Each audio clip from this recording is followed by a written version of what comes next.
All right, we'll have three assistant coaches available, starting with Coach Martin right now. If you want, just hit the raise your hand function and we'll call on you.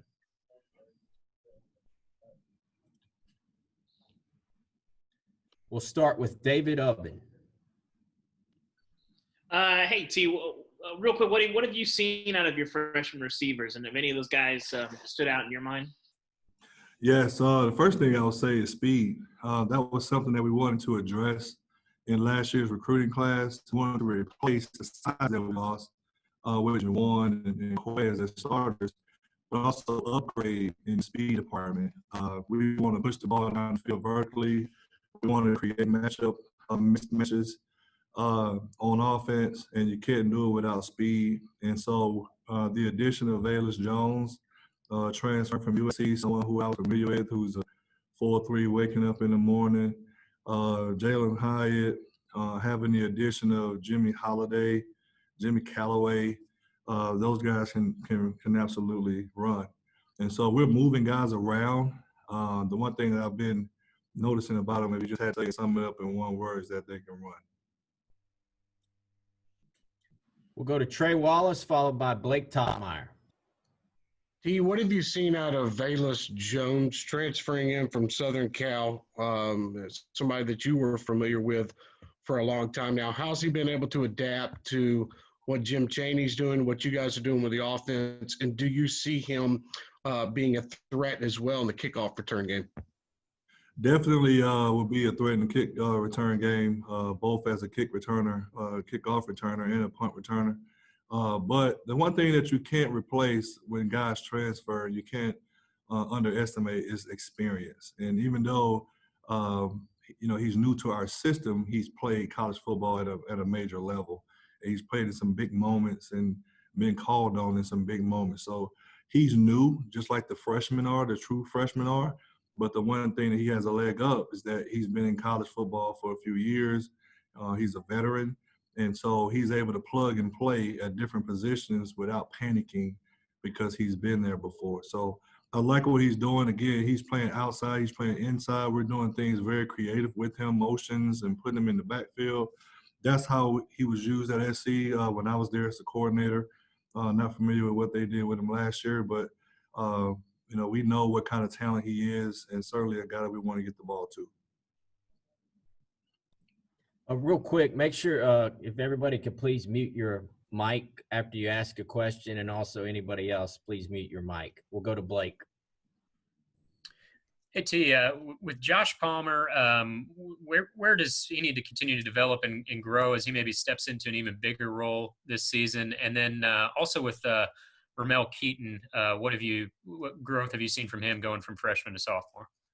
I'm so excited about how they're playing. The retention from last year, you don't have a spring and you really have an abbreviated and modified training camp. So there's a lot of teaching that you would normally have as a receiver coach in training camp that we're not able to do because they're in school and you're on the 20-hour rule. So the time is cut a little bit. So you're having to lean on their experience and ultimately their intelligence. And you just spoke of two of the more intelligent receivers that I've ever coached, Ramel and Josh. And both of them are having to be moved around. One thing about operating under COVID is week to week, you can have a different lineup at any position. If someone's out because of tracing, because they may be positive, and injuries. So what the approach I took as a receiver coach was to teach every receiver every position. And because you may line up a week playing a different position because of whatever reason, right? So Ramel has shown the ability to do that. Josh has shown the ability to do that. Both of them are sure-handed guys. Both of them are great route runners. Both of them play above the rim. Those so-called 50-50 balls that you put in the air. You notice last season, Josh made great catches down the stretch for us on those 50-50 catches where he played above the rim, out-jumped the guy, and pulled the ball in. Ramel, you saw him kind of emerge towards the bowl game, big catch in the red zone, jumping in the air, playing above the rim. Both of those guys can jump, they can run, they're smart, and you'll see them being used in a lot of different ways this season. We'll go to Patrick Brown, followed by Brent Hubbs. T, what have you seen so far this preseason from Malachi Wideman, and where does he kind of need to come along the most between now and the start of the season? Right. He has probably the most upside of everyone because he's coming in probably the most raw of them all. You know, Jalen Hyde lined up at wideout, you know, his whole career. Jimmy Callaway, Holiday was a quarterback, so there's some development there, but he was a quarterback, so he's very familiar. Well, Malachi was kind of this kid, and for 3 years, you know, the young man played in a kind of a wing T offense and was a basketball player during the offseason. Rarely went through spring practice, wasn't on a big-time 7-on-7 circuit type of guy, and would just show up and play football and just kind of go off natural skills. You see basketball transfers to his football game where he plays above the rim. He's tough. He's physical. He knows how to body people up, you know, just like rebounding the basketball. Sometimes you take contact and you initiate contact to get separation. Those skills have carried over from Malachi on the football field. He is a bright young man that just needs a lot of reps. You know, he's one of those young players that the more reps he gets, the more you start seeing him shine more and more every day. He has a want to. He's that guy that's young but doesn't mind making mistakes, and he doesn't lose confidence when he does make mistakes. And when you get on him, he wants to be out there. He wants to get better. I really like what he's bringing to the table, and we're just going to continue to push his skill set out of him as we go along. Brent? T, when you talked just a minute ago about you got to be flexible in your lineup and move guys around and have that ability, then you're talking about trying to get a bunch of young guys ready to play. As a coach, how do you balance not overloading the freshmen, but also figuring out a way to have them where they can plug and play if you have those injuries or quarantines and that type of thing? How do you go through that process? It's about maximizing every meeting and every practice on very direct and detailed teaching. I'm having to change the way I teach. When you have 2 hours to meet, you can kind of hit 5 or 6, 7, 8 different things. When you have 30 minutes to meet and you have to be on the field in 30 minutes, you have to be very specific about what you're teaching and very detailed about what you're teaching, and you can't bounce around. So what I find myself doing now in adapting to the new way of having to do things is focusing on one thing, maybe 2 things at the most that day, and let's get better at this specifically. And then we're able to go to film and say, we focused on this for practice. Did we do this or not? If we did do that, and I'm satisfied with that skill set, we'll move on to the next thing. If not, we stay there because you can't progress until you perfect. And so that's where we are. I've really changed my teaching approach in meetings and on the grass to try to maximize the opportunities that we have during this time. We'll go to Vince Ferrara, followed by David Pascal. Hey, can you talk about D. Beckwith, what you've seen from him early on? Yeah, D bounces back and forth between the wide receiver room and the tight end room. He's kind of a hybrid receiver type of body type. He hadn't been around for a few days, but when he was there, he was progressing quickly. He's fast, he's big, he's physical. Young man who the nuances of the game and the feel from when he's outside versus when he's inside, when he's in the core, possibly putting his hands down maybe. We haven't decided yet we're going to actually progress him that far at that position yet. But he has the skill set. He has the want to. He's a young man that's always around asking questions, always trying to watch extra film and improve himself. And that's what you want from a young guy. Just need a lot of reps. T, I know last year you had a game where you threw for 415 yards. There were some other games where y'all threw for 160, 150. What gives you the confidence that this year's passing game overall is going to be more consistent? It's the second year with the same play caller. You know, that hadn't happened a long time around here. So I'm excited about that just being involved. And then to be on the staff, and I'm happy for that for our quarterbacks. You know, when language carries over, when ideas carry over, there's a cohesion there, there's a chemistry there. When Jarrett can look to the sideline and get a call from Jim and understand what the expectation of that play is. With expectation comes anticipation, comes an opportunity to eliminate problems.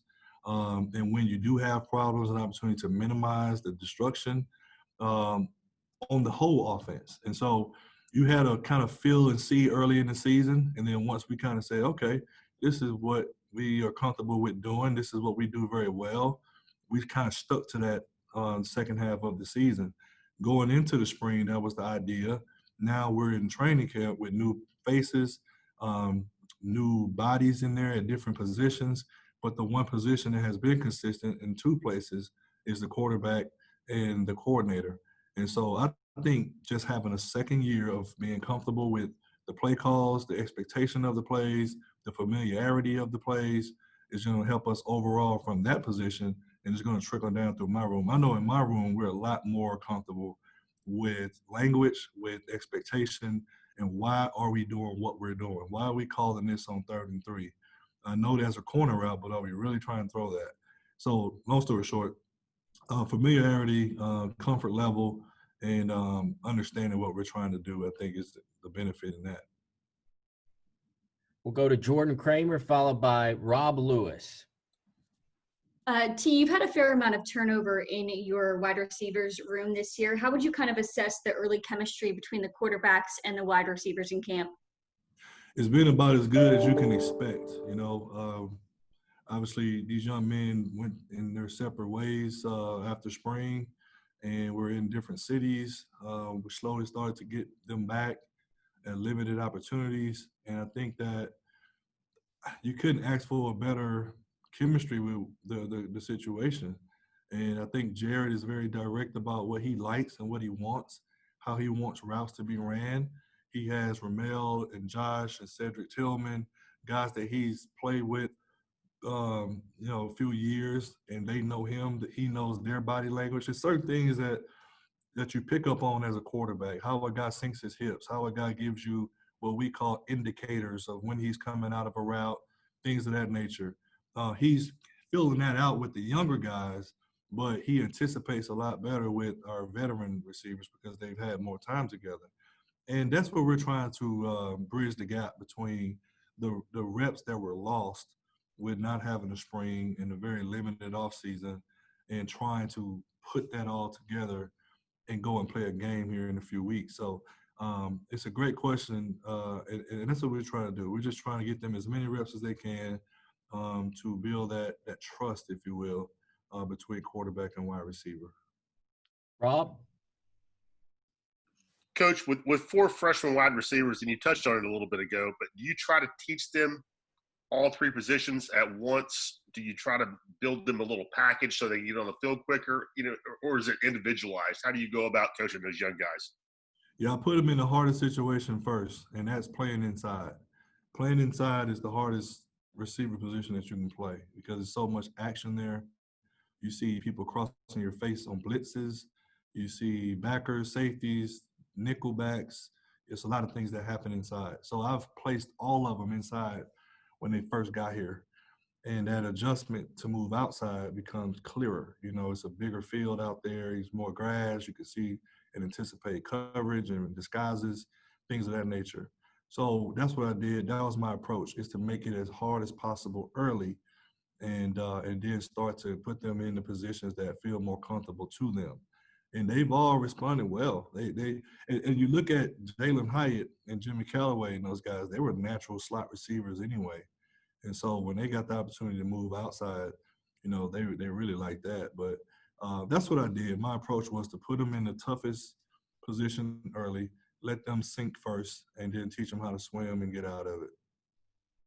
Go to Ben McKee and then back to David Ubben. Hey, T, I was just curious as to your impression of the young receivers' football IQ upon arriving on campus and your impressions of Cedric Tillman this fall camp. Yeah, it's about bridging the language gap. They're all smart. They wouldn't – great players, you don't find many great players that aren't smart. And so just understand that. For me as a coach, it is bridging the language gap with all of them. I know you did this on your high school tape, but what do you guys call that? Oh, we called it this, coach. Well, you know what? At Tennessee, we called it that. And how were you taught to do that in high school? Well, this is how we teach it here. Oh, okay, cool. And then they move on. And so for me, having so many at the same time, I've been here before at USC, signing 5 receivers in 1 year there. They all played as freshmen and did really well. But it's about bridging the language barrier and language gap between what we're saying here, what they're used to hearing, and what do I need to say as a coach to get the result that we need as an offense. And once we kind of got over that, now we're all speaking the same Tennessee language. We're speaking Jim Chaney's language now and Jarrett Guaranatano's language. And now we're moving forward. David? How is the culture committee? What do you want that to look like once the season starts, and what is that sort of practically going to look like? Yeah, we have weekly meetings, and some of them are short, some of them are long. If there's a topic that we need to really discuss and try to bring it to our team, then we do that. Sometimes we're just checking in. We have things that we put in place that we want to do. Like this week, I just want to keep up with things that we put in place to have happen in the next few weeks. And so for us, it's about just being organized, having a great communication platform for our players, our staff, and members of the culture committee, sharing those thoughts with Coach Fulmer, Coach Pruitt, and getting things done. And I think that you guys have seen a lot of the benefits of that with speakers that we've had come in. Trey kind of leading the charge on the march from Saturday.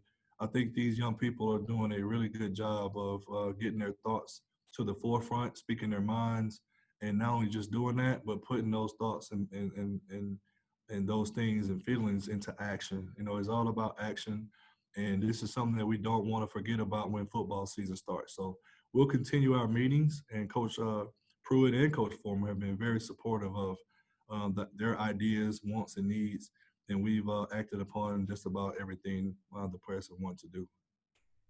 Last question, we'll go to Rick Russo. Hey, T, how you doing today, man? What's up, Rick? How you doing, man? Man, okay, so listen, 2 questions real quick. You coach and you've played in this league. I was curious about playing a 10-game all-SEC schedule. Your thoughts on that? And then last Saturday's game with Keyton didn't turn out the way you wanted it to, but talk about the excitement of that, and did Dion have anything to say about Keyton after that game? Yeah, but playing in the SEC and now coaching 10 games of SEC ball, man, I mean, what else would you want to have? I mean, this is awesome. Whether you're a fan or a player or coach, you get concerned a little bit about the rigor of it and the grind of it all. We all know what that's all about, having a COVID year and all of that. But Saturdays, it won't be hard to get up for those games, I'll tell you that. So I'm excited to see what that's about and what the future of having an all-conference schedule this year would mean for us in the future. So I'm all excited. As far as Keyton and the game, it didn't turn out that way that you want. But I tell you, I've always told my kids, whether it was Amari, I remember Amari having a bad game in high school. He was down on himself. And I grade each one of my kids. Like, I give them the same grading system that I do with my players. And Keyton and I, we went through every play and we graded them. And the first thing you focus on is what can you do better? And then you lift them up and say, dude, we're going to get better and better and better and better. And you really take into account, just like our players are experiencing, seeing young men go out and play full games without having spring practice, without having full-term training camps, and then you're thrown out there to go play on national TV. So at 16 years old, I couldn't be more happy for my son, who kind of stood up there and said, we lost as a team, we're going to win as a team, and I got to do better. And he's been up here every day training with me. He wants to do better for his team and move forward. So I'm happy that the young man got that kind of stress and pressure early. He's a baseball kid as well. And the first thing Dion told him after the game was put the football down and play baseball.